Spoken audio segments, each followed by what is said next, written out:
Hello guys, कैसे हो आप सब। आई होप सब अच्छे होंगे। आज लेके आई हूँ मैं स्पेशली नवरात्रा में हमको क्या करना चाहिए और क्या नहीं करना चाहिए, कैसे व्रत करना चाहिए, वो सब आज मैं आपको बताऊंगी। तो इसके बारे में पहले तो मैं आपको सुना देती हूँ कहानी। ओके गाइस, उसके बाद मैं आपको विस्तार पूर्वक पूरा बताऊंगी। ओके, तो ये है, अभी चल रहे हैं श्राद्ध और अब आ रहे हैं नवरात्रा। तो नवरात्रा में क्या है कि हमको एक तो लहसुन प्याज बिल्कुल नहीं खाना है 9 दिन तक। उनको किचन से ही बाहर फेंक दो आप, क्योंकि अब हमारे नवरात्रा आ गए ना, तो अब लहसुन प्याज बिल्कुल नहीं खाना। ओके गाइस, इसीलिए आपको मैं बोल रही हूँ कि लहसुन प्याज खाना है तो नवरात्रा बिठाओ मत घर पे। अगर नवरात्रा बिठाना है तो लहसुन प्याज बिल्कुल भी घर में नहीं रखना, आपको बाहर फेंक देना है। ओके, ये है इसकी विधि। जो ये खाके करता है ना व्रत, घर में रखता है और फिर उसका कोई लाभ नहीं होगा, उसको इतना भी लाभ नहीं होगा उस व्रत का। तो जो व्रत करना चाहता है तो उसको लहसुन प्याज घर से बाहर फेंकने ही पड़ेंगे गाइस, तब जाके उसका व्रत पूर्ण होगा। ये आपको एक बात ध्यान में रखनी है अपने माइंड में। ओके, तो अब मैं आपको बताऊंगी पूरी कहानी, नवरात्रा की कहानी। तो इन 9 देवियों का अलग अलग रूप कैसे हुआ और क्यों हुआ, वो सब आपको मैं बताऊंगी। ओके गाइस, पूरी तरह कहानी में बने रहना, बीच में उठ के मत जाना, नहीं तो माँ देवी भगवती आपसे रुष्ट हो जाएगी। अगर आपने हमारे वीडियो को खोल लिया है YouTube से तो उसका पूरा देखिएगा, बंद मत कीजिएगा। बंद कर दिया तो आपको पाप लगेगा। ओके, तो गाइस अब सुनो कहानी। कहानी में क्या है देखो। एक समय की बात है कि संसार में प्रलय आ गई थी। ओके, चारों ओर पानी ही पानी नजर आता था। ओके गाइस, उस समय भगवान विष्णु की नाभि से कमल की उत्पत्ति हुई। ओके, उस समय भगवान विष्णु की नाभि से कमल की उत्पत्ति हुई। उस कमल से ब्रह्मा जी की उत्पत्ति हुई। और ओके, उसी कमल से ब्रह्मा जी की उत्पत्ति हुई। इसके अतिरिक्त भगवान विष्णु के कानों से कुछ मेल निकला। मेल क्या होता है? गंदगी निकली। ओके, क्या है कि ब्रह्मा जी नहाते नहीं थे, इसीलिए उनके कान में मेल जम जाता था। उसके कारण उस मेल से 2 राक्षस बन गए। उनका नाम था मधु और केटव।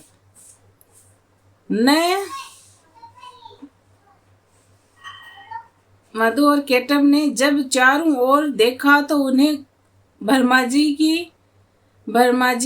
के अतिरिक्त कुछ नहीं दिखा। ओके गाइज, तो राक्षस कान से निकल के आ गए और फिर उन्होंने ऐसे ऐसे देखा तो उन्होंने ब्रह्मा जी के अतिरिक्त और कुछ नहीं दिखा था। तो आगे सुनो।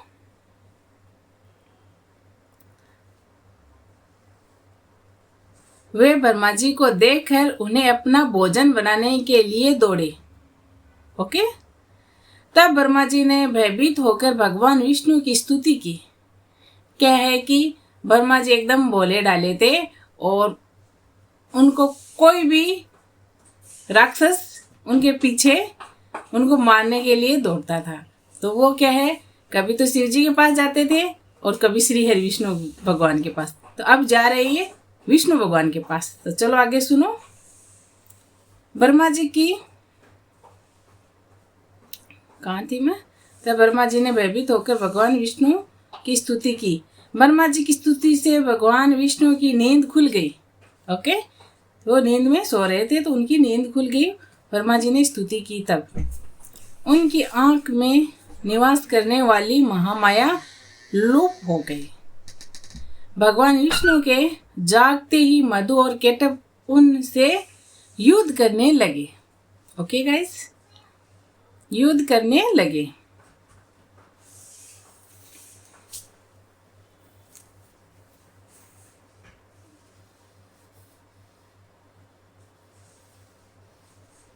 यह युद्ध 5,000 वर्ष तक चलता रहा।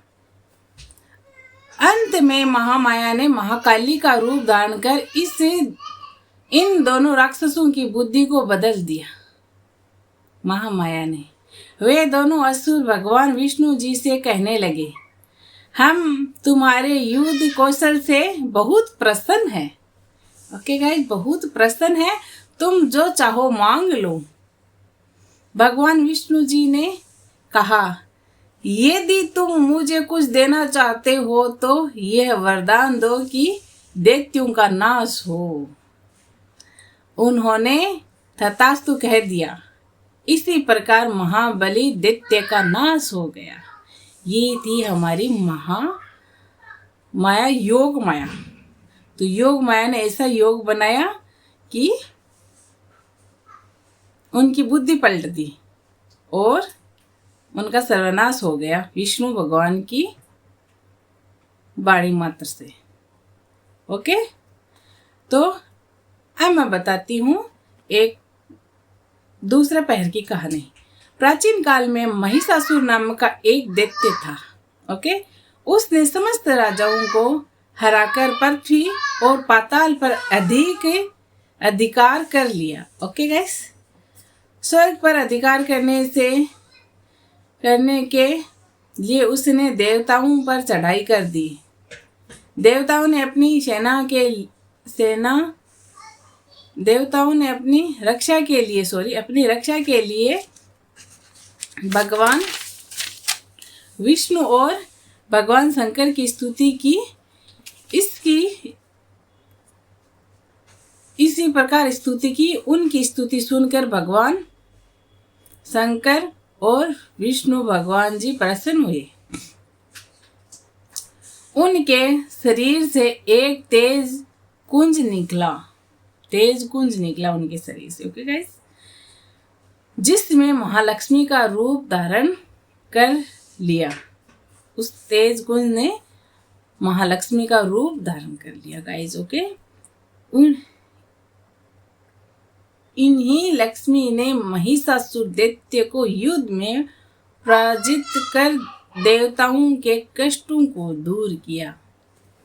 ओके गाइस, तो ये था दूसरा भाग वो महालक्ष्मी का। अब है चामुंडा देवी का तीसरा भाग। तो ये है, एक समय की बात है कि शुंभ और निशुंभ नामक के दो राक्षस इस संसार में पैदा हुए। वे इतने बलशाली थे कि पृथ्वी एवं पाताल के सब राजा उनसे हार गए थे। ओके, अब उन्होंने स्वर्ग पर चढ़ाई कर दी।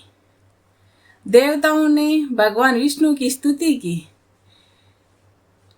उन्हीं की स्तुति करने पर विष्णु जी के शरीर से तेज एक ज्योति प्रकट हुई जो चामुंडा थी। ओके, जो चामुंडा थी वह बहुत ही रूपवान थी। ओके गाइस, उन्हीं के रूप पर मधु और केटव शुंभ निशुंभ ने सुग्रीव नाम का दूत देवी के पास भेजा। ओके, कि वह हम दोनों में से किसी एक के साथ शादी कर ले। ओके, उस दूत को देवी ने वापस भेज दिया कि जो मुझे युद्ध में परास्त करेगा उसी के साथ शादी करूंगी। ओके, उन दोनों ने पहले युद्ध के लिए अपनी सेनापति धूम्राक्षस को आक्रमण के लिए भेजा। ओहो, देखो, आक्रमण के लिए भेजा। धूम्राक्षस सेना सहित मारा गया। इसके बाद चंडमुंड लड़ने आए। चंडमुंड भी देवी द्वारा मारे गए। ओके गाइस, अब रक्तबीज लड़ने आए। उसके शरीर से रक्त की एक एक बूंद जमीन पर गिरने से एक वीर पैदा होता था। ओके, एक वीर पैदा हो जाता था। इस पर देवी ने रक्तबीज के शरीर से निकलने खून को अपने खप्पर में लेकर पी लिया। इसी प्रकार रक्त बीज भी मारा गया। देवी के सामने कौन टिक सकता है भला। अंत में शुंभ निशुंभ लड़ने आए और देवी के हाथों मारे गए। सभी देवता दैत्यों की मृत्यु से बहुत खुश हुए। ओके, अब मैं आपको सुनाती हूँ चौथा पहर, वो है योग माया का। जब कंस ने वासुदेव जी के 6 पुत्रों का वध कर दिया तो 7वें गर्भ के रूप में शेषनाग के अवतार में बलराम जी आए, जो रोहिणी के गर्भ में स्थानांतरित होकर प्रकट हुए। तब 8वां गर्भ में श्री कृष्ण भगवान प्रकट हुए। ओके गाइस, उसी समय गोकुल में यशोदा जी के गर्भ से योग माया का जन्म हुआ। ओके, योग माया का जन्म हुआ। वासुदेव जी श्री कृष्ण को गोकुल छोड़कर आए और बदले में योग माया को वहां से ले आए। ओके, वहां से ले आए। जब कंस ने कन्या रूप योग माया को पटक कर मारना चाहा तो वह उसके हाथ से छूटकर आकाश में चली गई और देवी का रूप धारण कर लिया। आगे चलकर इसी योग माया ने श्री कृष्ण के हाथों योग विद्या और महाविद्या बनकर कंस चारुण आदि शक्तिशाली असुरों का संहार किया। ओके गाइज, अब है 5 यानी 5वां पहर। 5वें के मैं रक्तदंतिका का अवतार बता रही हूँ आपको मैं। ओके गाइज, तो यह एक बार विप्रचित नाम के असुर ने बहुत से कुकर्म करके पृथ्वीवासियों को देवलोक में देवताओं को दुर्भाव और दुराचारी से परेशान कर दिया। देवताओं और पृथ्वीवासियों की प्रार्थना पर दुर्गा देवी ने रक्तदंतिका का नाम से अवतार लिया। ओके, देवी ने विप्रचित आदि असुरों का रक्तपात करके मान मर्दन कर डाला। ओके, देवी के रक्तपान करने के कारण इसका नाम रक्तदंतिका पड़ गया। तो ये था 5वां और ऐसे ही रक्तदंतिका नाम पड़ गया। अब है 6वां। एक समय की बात है कि पृथ्वी पर सूखा पड़ गया। 100 वर्ष तक वर्षा नहीं हुई। ओके, चारों ओर सूखे के कारण हाहाकार मच गया। वनस्पति सूख गई। उस समय वर्षा के लिए मुनियों ने मिलकर भगवती देवी की उपासना की। तब माँ जगदम्बिका ने पृथ्वी पर शाकंभरी नाम से स्त्री रूप में अवतार लिया गाइस, और उन्हीं के कृपा से पृथ्वी पर जल की वर्षा हुई। इससे पृथ्वी के समस्त जीव जंतुओं और वनस्पतियों को जीवन दान मिला। ये था शाकंभरी का अवतार। और अब है 7वां, तो उसमें है श्री दुर्गा जी। ओके, तो अब दुर्गा जी का हम विस्तार पूर्वक बताएंगे। एक बार दुर्गम नाम के एक राक्षस के अत्याचारों से पृथ्वीवासी पाताल निवास एवं देवताओं में हाहाकार मच गया था। एक राक्षस का नाम था दुर्गम। तो दुर्गम नाम का राक्षस बहुत ही देवताओं को परेशान करता था। ऐसी विपत्ति के समय में भगवान की शक्ति दुर्गा ने अवतार लिया। दुर्गा ने दुर्गम राक्षस का संहार करके पृथ्वी के रहने वाले तथा देवताओं को इसी विपत्ति से छुटकारा दिलाया। दुर्गम राक्षस को मारने के कारण ही तीनों लोकों में इनका नाम दुर्गा देवी पड़ गया। ओके, इसी राक्षस को मारने मात्र से ही देवी का नाम दुर्गा देवी प्रसिद्ध हो गया। ओके गाइस, ये तो था 7वां। अब है 8वां। तो 8वें में कौन सी देवी आएगी, तो चलो बताओ जल्दी से। ये है भ्रामरी देवी।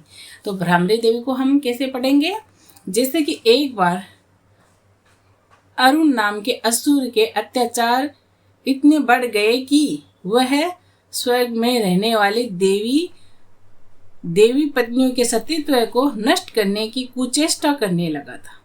ओके गाइस, अपने सतीत्व की रक्षा के लिए देवी पत्नी ने बहुरे का रूप धारण करके और दुर्गा देवी से अपने सतीत्व की रक्षा के लिए प्रार्थना करने लगी। गाइस, देवी पत्नियों को दुखी जानकर उनके उद्धार हेतु दुर्गा ने भ्रामरी का रूप धारण कर अरुण असुर को सेना सहित मार डाला। इसीलिए उनका नाम भ्रामरी देवी हो गया। अब है 9वां। तो ये चंडिका। ओके, एक बार की बात है कि पृथ्वीलोक में चंड और मुंड नाम के 2 राक्षस पैदा हुए। इन दोनों राक्षसों ने पृथ्वी लोक, पाताल लोक और देवलोक पर अपना अधिकार कर लिया।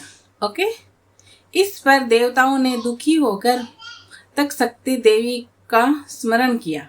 ओके, देवताओं की स्तुति से प्रसन्न होकर देवी ने चंड मुंड राक्षसों का विनाश करने के लिए चंडिका के रूप में अवतार लिया। ओके, चंड मुंड को मारकर संसार को दुख से दूर किया माँ चंडिका ने। तो ओके गाइज, ये था हमारा 9वां कंप्लीट। 9 कैसे कैसे माँ देवी के रूप बने वो आपको मैंने बताया है। तो चलो गाइज, कमेंट बॉक्स में ज़रूर लिखना जय माता दी। फिर मिलते हैं अगली वीडियो में, तब तक के लिए बाय बाय।